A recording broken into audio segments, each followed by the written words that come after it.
It was our Friday date night. We try to do this at least once a week, and I think we're managing to keep up with that average. We were at one of our favorite places, a Mexican bar restaurant. They had a really beautiful open courtyard and the weather was perfect, cool but not cold, with a slight breeze. We struck up a conversation with the guy at the next table. It was just one of those things that happened. He was alone but seemed pretty friendly. He said his name was John. We chatted with him about our future plans and how, once we save enough, we'll be able to make a down payment on a house. If everything continues as it is now, in about a year or so, we'll have enough money. That was stage 1 of the plan. Stage 2 is building equity. Stage 3 is the big house. Stage 4 is kids. We were young and we had time. We means me, Jack Andrews, and my wife, Jill. Save your jokes. We've heard them all. We even have an entire shelf in our apartment dedicated to Jack and Jill themed souvenirs from well-meaning friends and family members.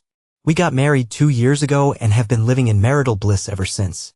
All we had at the moment was our one-bedroom love nest, but it was ours. We didn't have the newest cars, but they were reliable and, more importantly, paid off. We didn't have the biggest TV, but it worked well enough for us. Our furniture wasn't the newest or the fanciest, but it was clean and well-made. I had just made a comment along the lines of, so, if everything goes well, we should be able to start putting buns in the oven in about 5 years or so. John responded, maybe I can help speed up that timeline. How's that? I asked. A few years ago, I got really lucky in business. I'm in a position to offer you a very good deal. And what kind of deal would that be? Before I answer that, Google me, John Albright. That should confirm my credentials.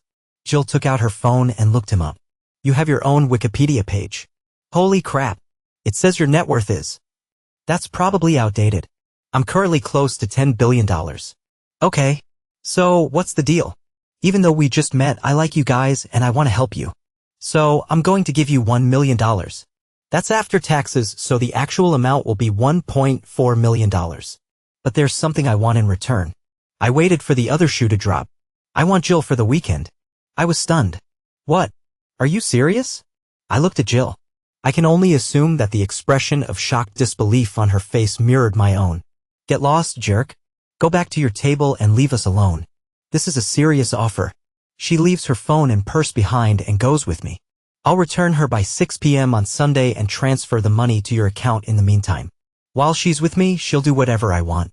I promise I won't harm her or leave any marks on her. Screw you. My answer is a no. I'll go stand by the door and wait for 5 minutes while you two discuss it. If she doesn't join me by then, I'll leave and you'll never see me again.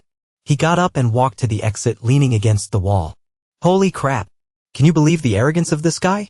No, I can't. I know the rich live differently, but this is a whole other level of entitlement. She paused. But $1 million wouldn't be bad. I mean, we could skip straight to stage 4, buy a house outright, fund our kids' college, and still have enough left to invest. We could retire by 40. Just don't tell me you're actually considering this option. Of course not. I'm just saying it would be nice. I looked at her.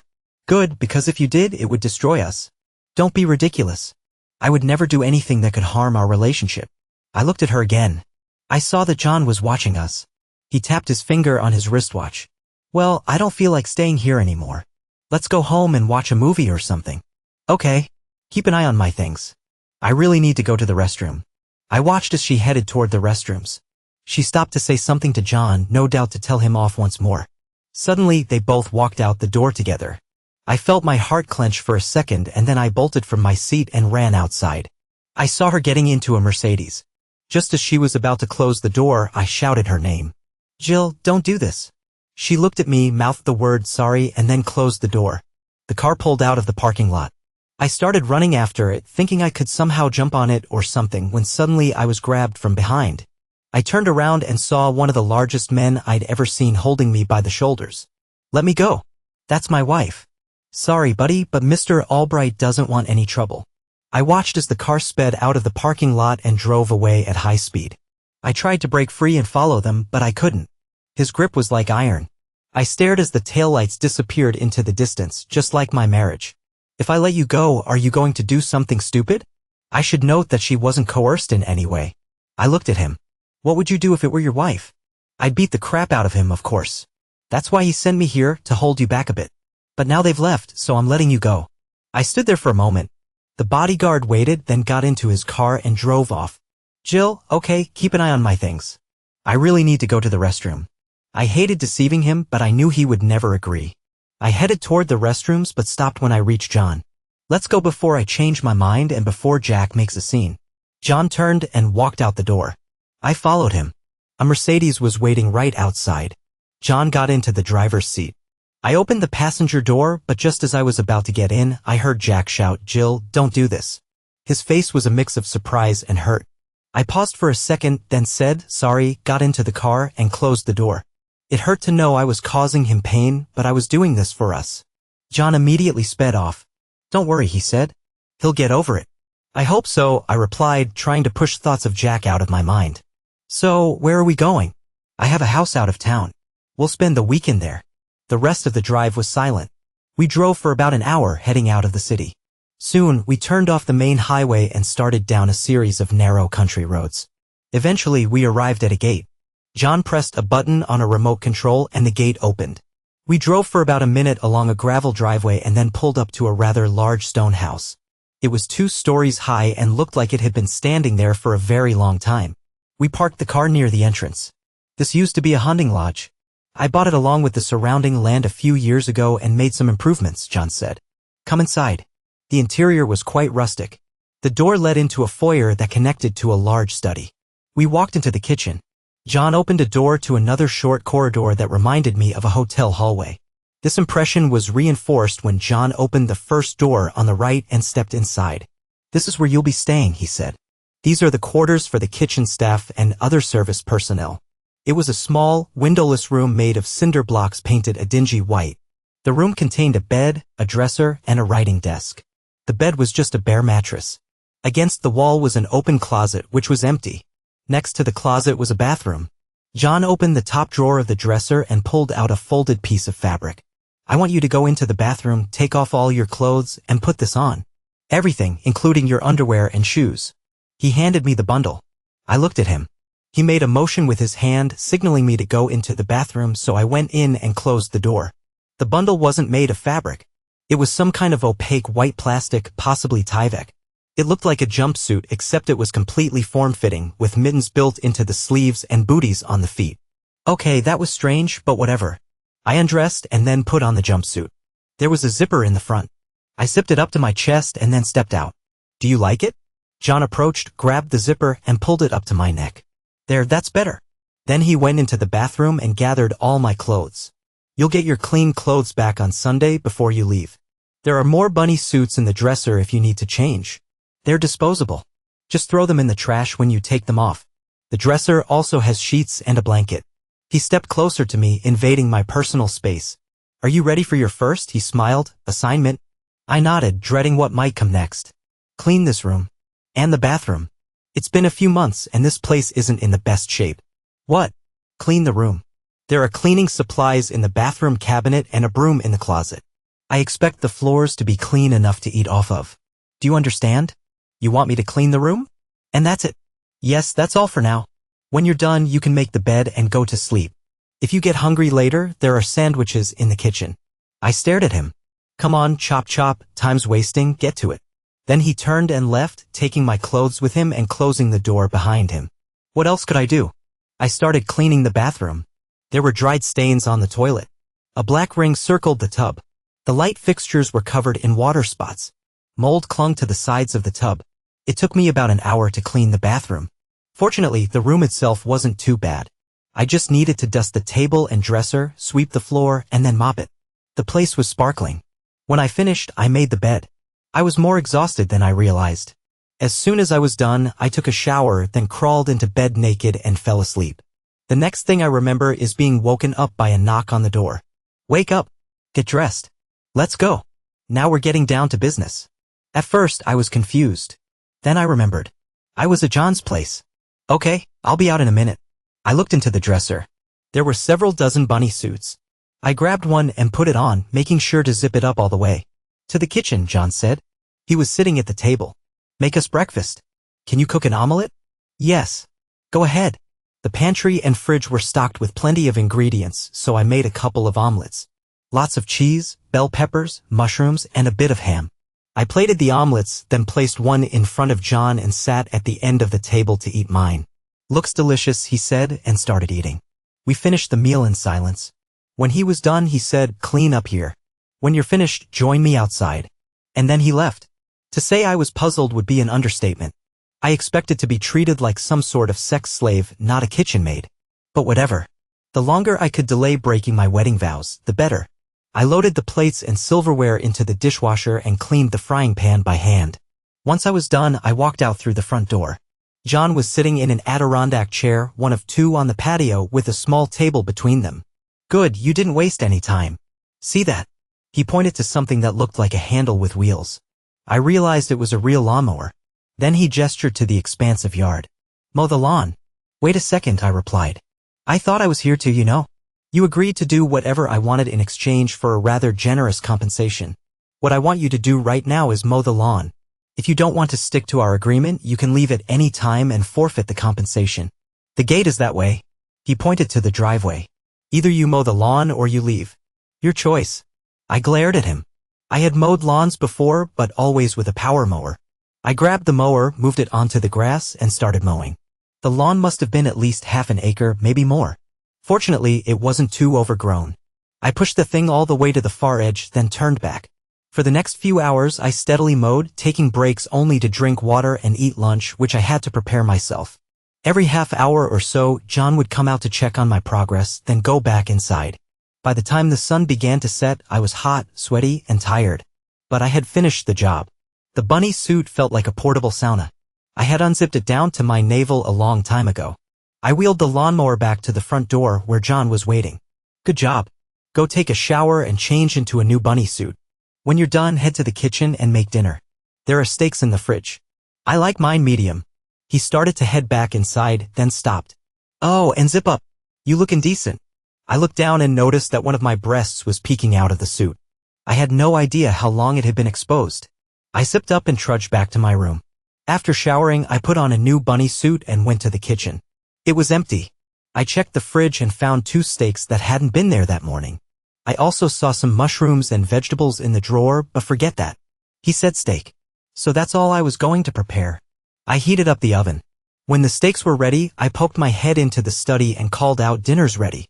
I took out his steak and placed it on the table, then sat down to eat mine. A minute later, John sat down and ate his steak without any comments. When he finished, he told me that after I finished cleaning the kitchen, I could go to bed. So I did. I took off the costume, climbed into bed, and quickly fell asleep. The next morning, I was awakened again by a knock on the door. "Get up and get to work. It's your last day." I got up and put on a fresh bunny costume. John was waiting in the kitchen. "Make breakfast again." The same as yesterday.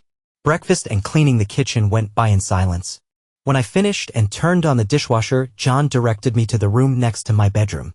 It was just like my bedroom but completely empty. "I want you to paint this room." "What?" "Paint the room. There are paints, rollers, brushes, and a change of clothes in the closet. Just this room. Do a good job, and this will be your last task for the weekend. And don't paint over the light switches and outlets. Remove the covers and replace them when you're done." I looked at him in disbelief. "Paint the room? Are you joking? Are you paying me for maintenance?" "And that's all?" "For now, yes. But get to work. You don't have much time." Then he walked out. I stood there for a second, then looked into the closet. There was a 5-gallon bucket of sky blue paint and a bunch of tools and supplies. I grabbed a drop cloth and spread it out on the floor. I found a screwdriver and removed the outlet and switch covers, then taped over the outlets and switches themselves. I poured some paint into the roller and got to work. It didn't take as long as I thought it would. The room wasn't that big and there weren't any tricky areas that needed special attention. When I finished, I put the outlet covers back on, folded up the drop cloth, and returned all the supplies to the closet. He said it was my last task, so I went to the next room and took a shower.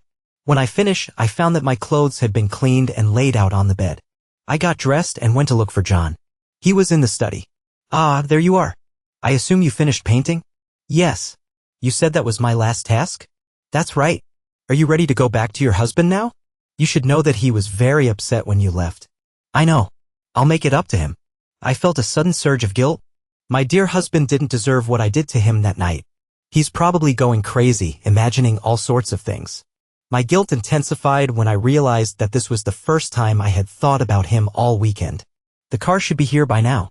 He walked out the front door and I followed him. As we stood there, a Mercedes pulled up. The bodyguard from the restaurant was driving. "Hop in, he'll take you home. The money will be in your account by the time you get there." I opened the door, but before getting in, I turned to him and asked, "So what was the deal with all these tasks? I thought you wanted a sex slave or something like that." "Don't be ridiculous. You're an average, fairly attractive woman, but with a snap of my fingers, I could get women far out of your league and for much less than $1 million. This was more of a social experiment. Could I make an average married woman leave with me right in front of her husband? How long would it take?" I looked at him in disbelief. Without replying, I got into the car and closed the door. The bodyguard drove me home in silence. Not a word was spoken. When we arrived at the apartment, I got out of the car. He drove away. I walked up to the door and unlocked it. I was relieved that my key still worked. "Jack? Honey? I'm back. Where are you?" "Jack?" I looked at the bodyguard. "What would you do if it were your wife?" "I'd beat the crap out of him, of course. That's why he sent me here, to hold you back for a bit.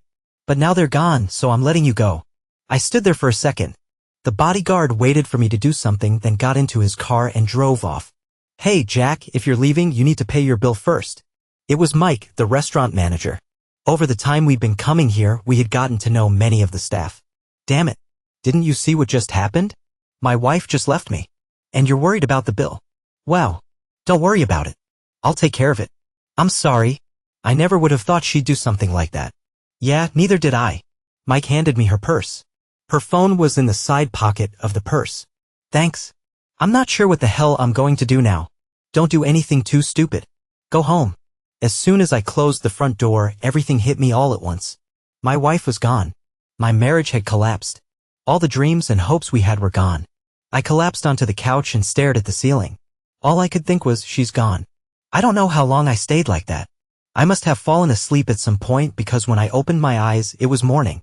At first, I was confused about why I was on the couch, but then the memories came flooding back. The despair hit me again, just as hard. Then something else hit: anger. How dare she do this to us? She threw everything we had away for money. I pushed the anger down and buried the despair deep inside. Act now, hurt later. After this, there's no way we can stay together. On Monday, I needed to meet with a lawyer, but even now, there were some things I could do. I had time until Sunday evening. First, finances. I paid off our joint credit card and then canceled it. Next, the bank. I opened a new account in my name, transferring half of the savings account into it, minus $2,000. I took the $2,000 in cash because I would need it. I also transferred half of the checking account. Second, I needed a new place to live. I called my friend Pete. Pete had a lot of friends because he had a pickup truck. People always turned to him for help with moving. I told him what had happened. She did what? Left? Just because some rich jerk waved a bunch of money in front of her? Damn, that's cold. I can't believe she could do that. Believe me, I'm still in shock. I need to find a place to stay and get my stuff out of the apartment before she comes back on Sunday. I'm thinking about that extended stay motel near the office. No way. You can stay with me. How much stuff do you need to move? Actually, not that much. Clothes, a few books, and some other things. I don't care about the furniture. All right, pack up. I'll grab some boxes and be at your place as soon as I can. I packed a week's worth of clothes into a duffel bag. The rest went into trash bags. Pete showed up with some boxes and we filled them with books and a few other odds and ends. I didn't care about anything in the kitchen. Silverware is cheap. All my things were packed into Pete's truck or my car. I looked around the apartment to make sure I had everything. I saw a photo of Jill and me at our wedding. It used to be one of my favorite pictures of us. Used to be. I decided to be petty. I took the photo out of the frame, tore it in half, and placed the pieces on the coffee table next to Jill's purse. Then I took off my wedding ring and set it on top. I thought for a second and decided to be extremely petty. We had a fireplace and a couple of logs for the fire. I took our wedding album from the shelf, opened it in the middle, placed it over a log in the fireplace, and set it on fire. Then I followed Pete to his place. That evening I wasn't very good company, but I wasn't trying to be. I know I watched a bunch of TV shows, but I don't remember any of them. All I could think about was that my wife had left me to sleep with a billionaire for money. Eventually, I took a dose of NyQuil and fell asleep. I woke up late on Sunday. Physically, I felt better, but emotionally, I was a wreck. Pete kept trying to engage me in conversation, but I just wasn't feeling it. I thought about drinking, but I knew it wouldn't solve anything. Eventually, my phone rang. I saw that it was Jill calling, and I sent it to voicemail. I didn't want to talk to her at all. Then she sent me a message. I'm back. Please call me. We need to talk. Nothing happened. Nothing. Yeah, right? And even if that were true, it didn't matter. She left me willing to do anything. Then I remembered something. I turned on my laptop, logged into the bank's website, and checked our joint account. A new deposit of $1.4 million had been made into the savings account. I transferred $700,000 into my new account and logged out. If my marriage was ruined over money, I'd get my half. Meanwhile, Jill was in our apartment desperately trying to reach me. After I ignored her calls and messages, she finally thought to check the bank account. She noticed the transfer and knew what it meant. I was done. She was heartbroken but also determined. She wanted to explain that she hadn't broken her vows. She would do anything to fix things, but it was clear now that money wouldn't be enough. The following week, we met in a lawyer's office. It was the only place I was willing to see her. The attorneys had just stepped out, leaving us to talk alone. Jill, you said you'd sign the divorce papers if I talked to you. Here I am. Talk. This was the first time we had spoken to each other since that night at the restaurant. Jack, I don't want a divorce. Nothing happened. All he made me do was housework. I painted the walls in a room. I cleaned the bathroom. I mowed the lawn. I didn't do anything else. I didn't do anything remotely sexual. I didn't break my vows. You don't understand. You left me at the restaurant thinking you were going to sleep with him. It doesn't matter whether you actually slept with him or not. You left me there with the intention of having sex with him. That's all that matters. I understand. You're right. I can never fully make up for what I've done to you. But I have to ask, please, let me try. I love you. We can get through this. I know we can. Love isn't the problem. Despite everything, I still love you. Jill looked at me hopefully. But, I continued, I can't trust you anymore. Who's to say you won't make another important unilateral decision in the future? I mean, if you agreed to sleep with a guy for money, what else might you do if you think it's for our benefit? I'm sorry, Jill, but I can't get past this. Please, sign the papers. It's a 50-50 split. I took everything I wanted from the apartment and have already taken half of the money. Sign them and we're done. With that, I stood up and walked out. Jill sat silently for a while. Then she grabbed a pen and signed the papers in front of her.